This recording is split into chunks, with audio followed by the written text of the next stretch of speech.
We're back with another episode of the AI Right Leadership Series podcast, and we're delighted to be joined by Greg Cowan, the Head of AI and Data Science for Innovation at NatWest.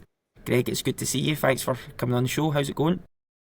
Great to be here. Good to see you. It's been a long time coming, this one. I've been waiting for the invite for ages. We've obviously been doing the chat show with the likes of Andy and Megan for a while, but we've only just started a leadership series, so you're our third or fourth guest. So yeah, delighted to have you on. So today, Greg, we are going to be chatting about running an innovation hub within obviously a large bank, how AI is impacting retail banking, and obviously how you help AI be adopted across the wider areas of the business. But yeah, first of all, we like to give our listeners a chance to get to know our guests. So do you want to give us a bit of an introduction to yourself and your role at NatWest?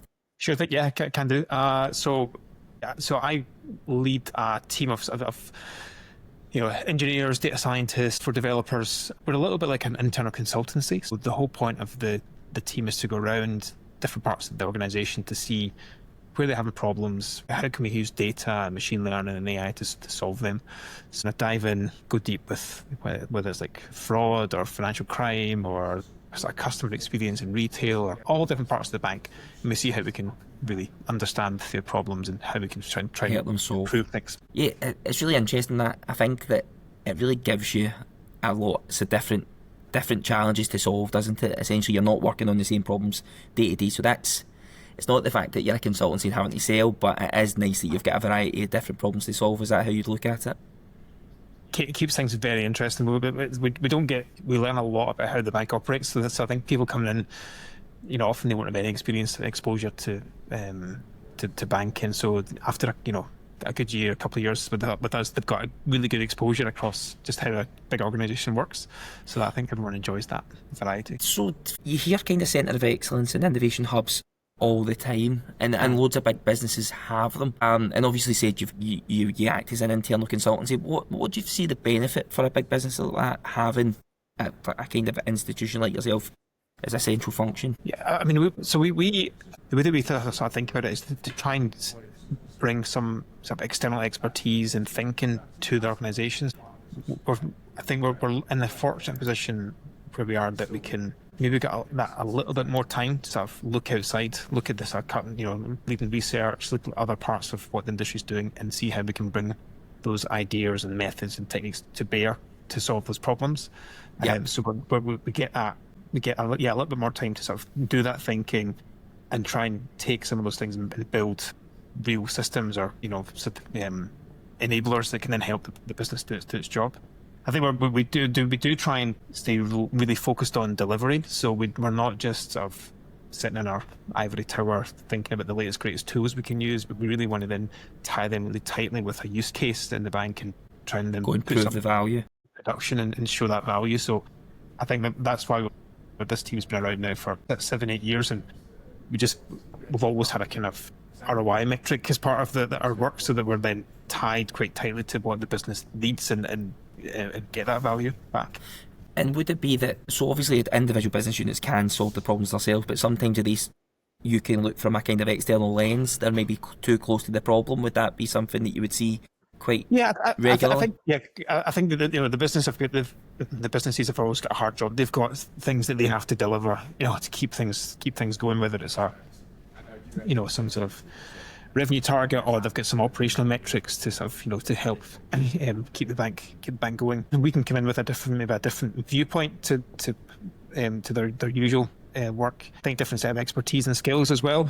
Different parts of the organisation maybe don't understand the sort of the power that the data that they sit on that can bring to bear to their process. So because we've got that expertise across the bank, we can start to see connections and join some of the dots to see, we've got this technique over here that worked really well to improve this business process. We can actually apply it now over to this part, and by working really closely with those different business leaders, we can then really help them accelerate. You've been at the bank a long time. Has that always been the model in terms of having that centre of excellence or an innovation hub that goes out and supports the different businesses, or has that been you've brought that in recently and you've seen the difference in impact that can have? So I think I started this kind of innovation team. It was sort of 7-8 years ago. It started, and that was kind of right, at least for the bank, that was kind of the first sort of foray into what's sort of data science and machine learning. And I guess the bank has been doing more modelling, and it's got quants and NatWest markets and risk modelers that have been using some of these tools for a long time. But it's more recently that there's been a big focus on data and machine learning and AI, and I think the team has started to really kickstart the adoption of these tools within the organisation. We're now very much 7-8 years down the line, and we're starting to see we can't become the blocker to other parts of the bank adopting some of this methodology. So we're really keen to federate what we can in terms of the expertise, the knowledge, the skills, the technology to other parts, so that they can start to build with this stuff, but do it in a safe way that is within guardrails. So that's a big focus for us, has been this year, and will be for the next year and the years to come, to help other parts of the bank adopt this stuff. No magic. One thing that I'm quite interested to find out is what a typical engagement looks like then. You can describe yourself as an internal consultancy. So would it be, when you're going in, you're working with the fraud team, for instance, how you go from that sort of idea to prototype to adoption, what's that kind of process looks like? And would that look like a traditional approach that you would do with a consultancy themselves?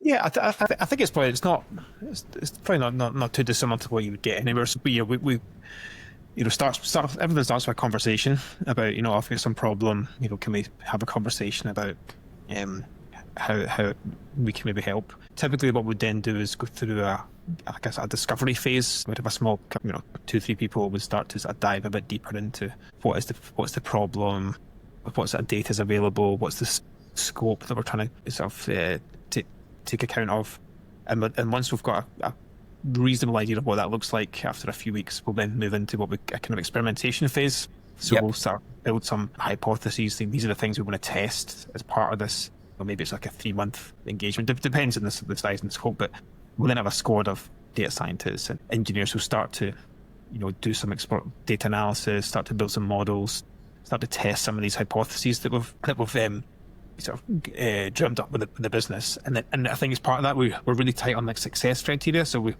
we'll work really closely with, say it's like a fraud detection model that we're trying to build. So we'll say, we think we can, improve upon existing methods by, 10% or 50% or whatever. So we're quite tight on exactly what it is we're measuring, and then what good looks like. And if we sort of meet that criteria, we then move on to the next phase, where we really validate the results and see what else we can bring in to improve the results, or maybe adjust the scope. So that, and then if that then goes well, we'll then move into a kind of productionization phase and implementation.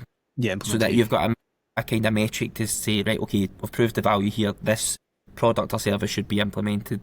Yeah. And then you put that into production, and then that's a new feature that teams has in its exactly. That's what it's got in its arsenal, and it can just use that ongoing, and then we might, that might be the kind of level 1. Then we might go, let's do level 2, and we'll start to build on that platform that we've created to add more features, or add new data points, or new modelling techniques, and just sort of builds from there. So then, in terms of obviously you're bringing a consultancy in, they would be charging you for that. Do you actually charge? There is a P&L exchange for your services internally, although it's the bank charging the bank, so it doesn't you don't want to get into that. We spend a lot of time talking about internal charge rates, and yes, but that model kind of work is putting dollars around. But the bank's got a kind of an investment spend way to do that. It talks about every year about how much it spends, and we're kind of, guess we're part of that.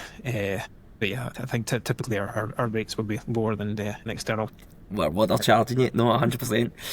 How do you build the product squads then? That's a big part, is what we see now. So if you're going in and doing an investigative piece, and then you say, we're going to build something for you, are you then equipping that? Say for instance, we're using the fraud example, were you looking at, right, we're going to give you a data scientist, a machine learning engineer, a software engineer, or is it all dependent on what the problem is that you're looking to solve, or what you're trying to build? We've got kind of like a standard sort of team size that we'd use, with a different mix of data scientists, machine learning engineers, data engineers, software engineers, delivery people, and we'll flex that depending upon the size of the size of the problem and the stage that we're at, and that kind of methodology that I mentioned. It's always squads of kind of 10 to 15 people probably would be the size, and we really probably try and partner really closely with the business that we're working with. So we'll get their SMEs in to validate outputs and label some data and really define the requirements. So that, and they'll work with us all the time through that delivery phase. No, spot on. In terms of the barriers that you face, so obviously you're essentially AI teams, and it's not. I'm sure it'd be different if you go into a business that are actively seeking your help. But what barriers do you typically find when you're trying to get a business area to adopt AI? What would be the things that you have to watch for and overcome? There's a variety of things. So I think there's stuff to do with people and just kind of culture. So there's an element of there's a huge amount of experience in any organisation, and a lot of people will think, oh, I can do this job really well, and I know what I'm doing. I don't need any kind of fancy AI or whatever to help. So there can be a kind of cultural people barrier to break down to sort of show that actually these tools that we can introduce can help the individuals and the teams do their job better. Yeah, we've had a lot of that with sort of generative AI over the past couple of years to sort of show that the introduction of this stuff can actually really help accelerate what teams do already. And would be that? So would that be for not say again the fraud example, but say you've got workflows within that.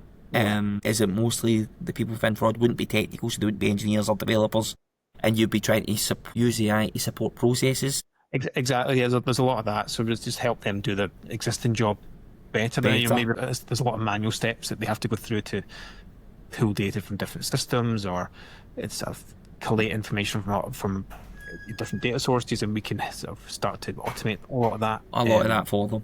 It just helps them do their job faster and better. But it can take a bit of time to sort of show that these tools work and work to the standard that's expected. So there's a lot of that kind of effort in the process to sort of bring people on the journey with you. Yeah. Because actually they would have to start using a new tool in order to facilitate that. Typically, is that what that would be? Absolutely, yeah. So there's a lot of, we're just actually talking today about sending some of my team into India next year just to help with a product that we've built to help the adoption of that within the operational team.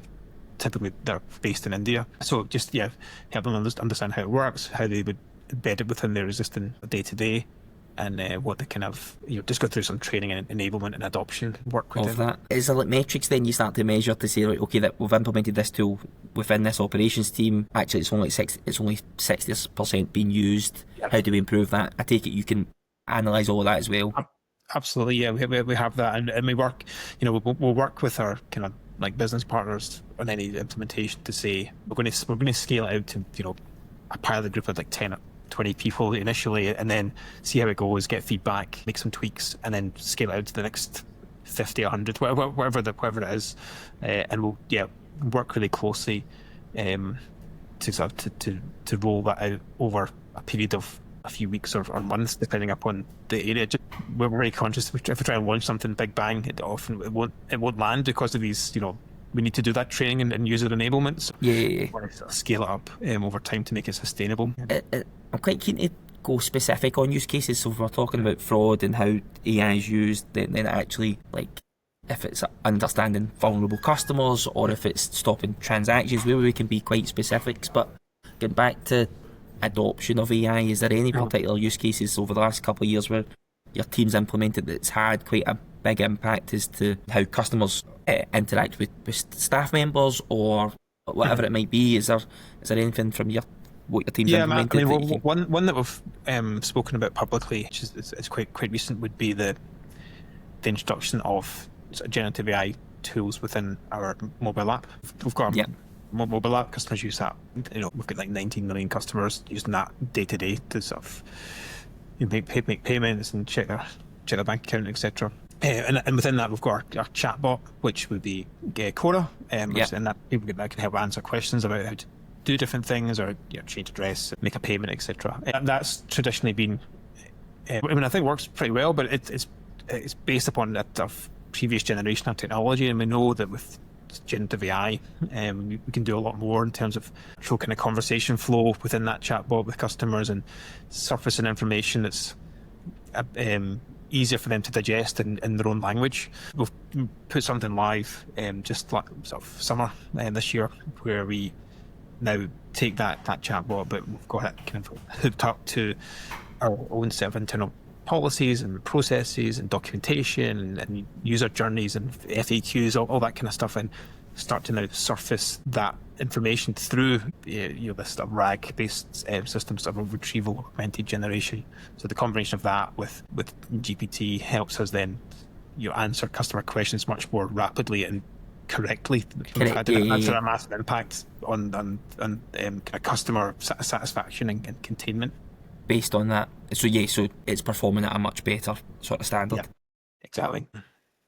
Probably the last one, around adopting of AI. So how you sort of maintain momentum with teams that are obviously excited about what you're trying to implement at the start, but then as it's kind of obviously the project gets further along, there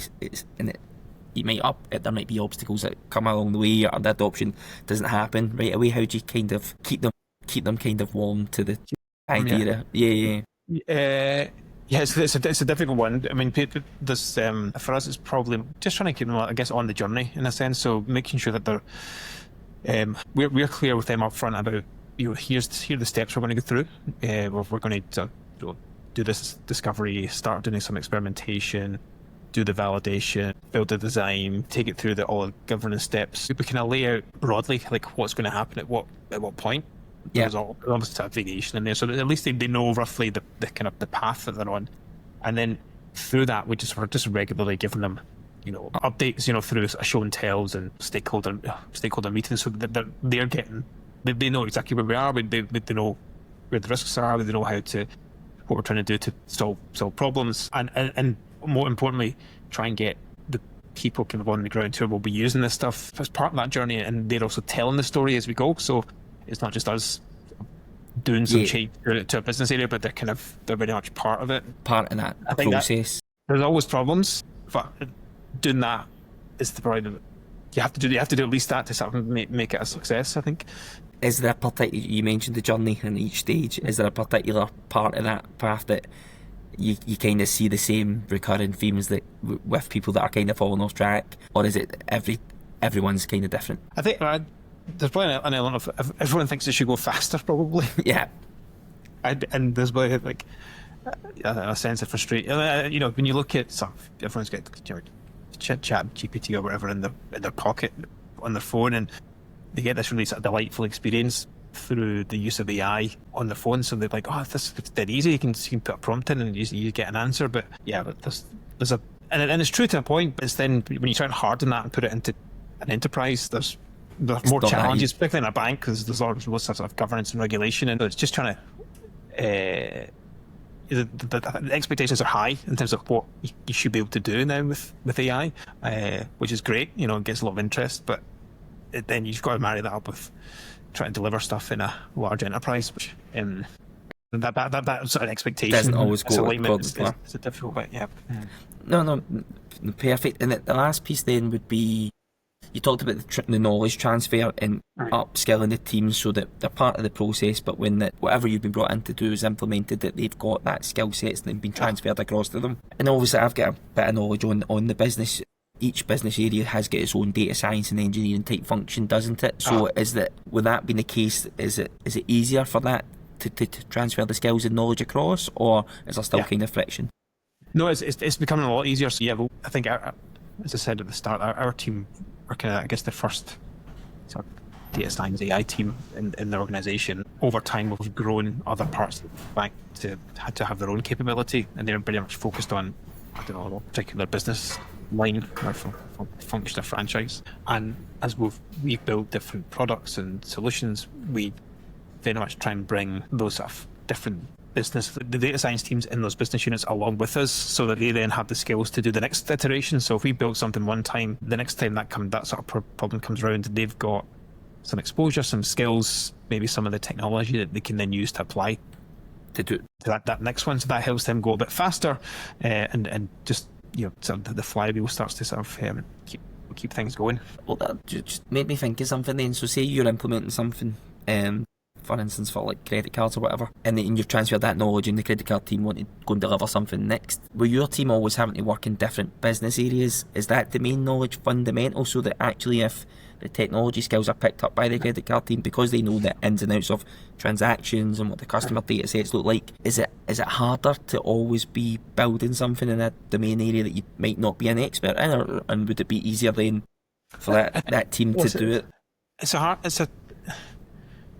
There's no doubt, like, having people who are live and breathe in a particular business area and understand the data and the processes, like, it's absolutely essential, like, to have that knowledge to be successful. Yeah.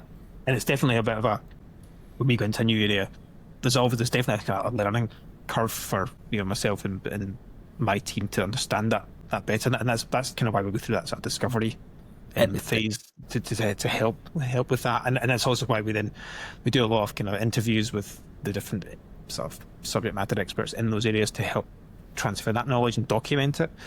That being said, I think we've got there's a lot of smart people in my team, and they pick things up really quickly. So I think that that helps. I think that helps as well. You very quickly get the idea of what's required, and can then start to see how they can marry that with new techniques from sort of the machine learning or AI space. And when you hire people that don't come from a banking background, how obviously, really, typically if you're hiring machine learning engineers or AI engineers, you rarely take from, or rare. It's rare that requirements that they have to have industry knowledge. Yeah. But how quickly do you think that they get up to speed with the bank in the different areas, and obviously how you engage with customers and stuff like that?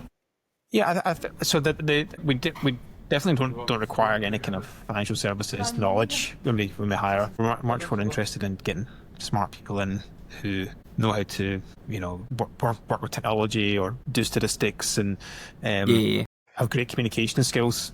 Those are kind of, I guess, more important for us. Obviously, the more experience my team get, the faster they get at doing a new project, because they've got a bit more context and about the business domain or the regulation or whatever. That helps them over time. They build up that expertise and they can do more and do it faster. But I wouldn't say we're not actively kind of hiring for that. No, absolutely not. But definitely, so it might take them although they can come in and they go on projects right away and use that set of technical skills and experience, but it maybe takes them kind of 3 to 6 months to get up and running with aspects of the bank and how you work as a business and all the products and services that come with that. Now, spot on. Moving our kind of chat around to obviously the evolution of banking and how that's changed. So obviously you don't have customers visit the branches as much anymore. When I left high school, was at uni, I was a teller for a couple of years in RBS. There you go, so I know it well. But how much do you think the kind of recent changes in banking has been driven by AI? Well, I think we see changes in banking through changing customer behaviour, I would say. So, obviously there's a lot of attention on customers moving to more digital channels, because that's kind of, personally, that's how I do my banking, right? I do everything I can over the mobile app. I find trying to go to a branch, whether it's a branch for a bank or some other branch of my, it's just a bit of a...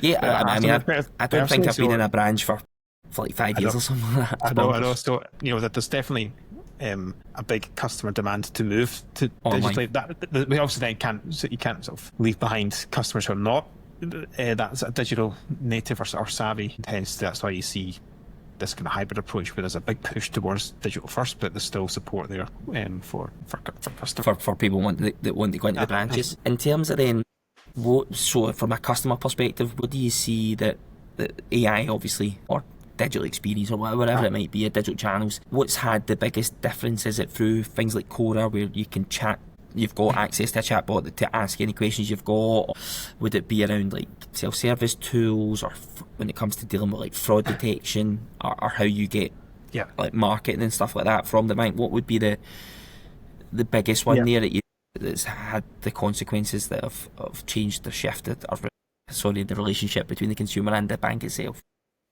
I would say that there's I think with the rise of things like ChatGPT, it's kind of raised the bar in terms of what customers expect from a kind of a technology platform. So that's why when you then go into some website, whether it's the bank or something else, where it's got some chatbot on it, and you don't get that kind of nice natural sort of interaction that you would get as you sort of have a ChatGPT. I think you get quite disappointed, and so your expectations are raised quite substantially. And I think we need to sort of lean into that and go, okay, there's things we have to change to improve that. How we service customers through digital channels, and that's why we've started to introduce some sort of generative AI elements into our chatbot, but with a lot more to come.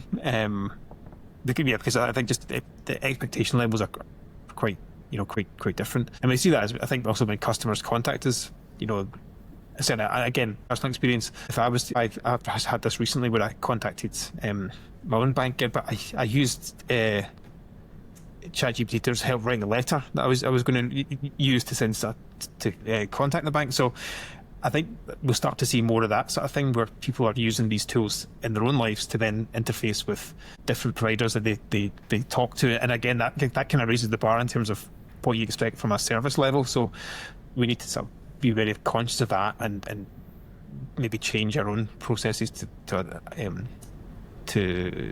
of enable that, reflect that.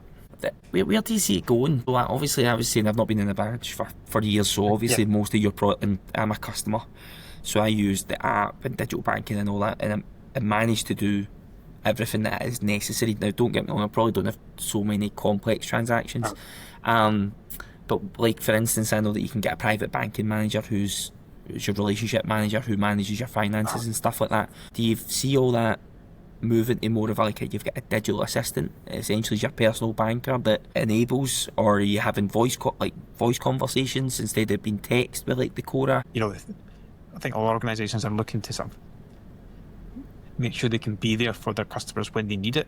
I think that's probably a true thing across many different industries. What about how you design AI systems that offer support and are trustworthy to customers, especially a lot of customers out there that have banked with you for years and maybe don't trust technology or artificial intelligence? How do you kind of design them with that kind of support system? Yeah, I mean, certainly when we build systems internally, whether it's for colleagues or customers, we're very conscious about making sure we understand that they are going to work to the level that we expect them to operate at, and they do that in a way that's kind of explainable and transparent. So we've got good monitoring in place and good sort of logging audit and kind of audit trail, so we understand exactly why a decision will be made. We can trace that back, and we've got a publicly available kind of AI ethics policy that you can find on our website as well. So that also starts to help customers understand how we would build with AI and what it means for their what it means for those customers. And we've also got a kind of internal ethics team that's, whenever we build something, that ethics team is pulls together people from across the bank, from all different sort of areas of expertise and experiences, and they will kind of kick around new concepts, new ideas to see what does it mean for the customer or for the colleague, and is this the right thing to do? So there's a lot of that sort of responsible AI that's part of the process. That's part of the process, and that helps keep us safe in terms of doing the right thing in terms of what we're trying to do. So one use case that's proven to be, I think, really interesting is the ability to help accelerate how we respond to customer complaints. So customers will raise issues with the service that they get from the bank, and that then goes through a very robust kind of internal review and investigation, and ultimately leads to a response going back to the customer with regards to what we make of that complaint and what kind of redress is appropriate in that situation. But we're very conscious that we want to make sure that customers we can answer those issues quickly. So something that we're doing now is just helping the complaints handlers to help accelerate the creation of that response that goes back to customers. And we're using AI tools to help us do that. So rather than all the complaints team manually writing these letters, we can take all the output from their investigation, which can go be pages and pages of notes and data and information, and now use AI to then understand it, process it, and then package it up in a way that the complaint handler then gets a kind of first draft of something that's ready to go. They then can do that, tweak it, adjust it, make sure that it's appropriate for that case, and then that can then go to the customer. So it's much more standardised, and it means it's much faster to get a response. You're handling the complaints much quicker. Yeah, but I think what's important is that there's a human in the loop in all that situations. There's just a tool that we can use to accelerate the process. For all kind of customer transactions, I'd imagine a human in the loop will still be part of the plan. Yeah, absolutely. And would that be the case internally for like if you're building tools to support team members, whether it's maybe more process focused? Yeah, it depends on the use case. Depends on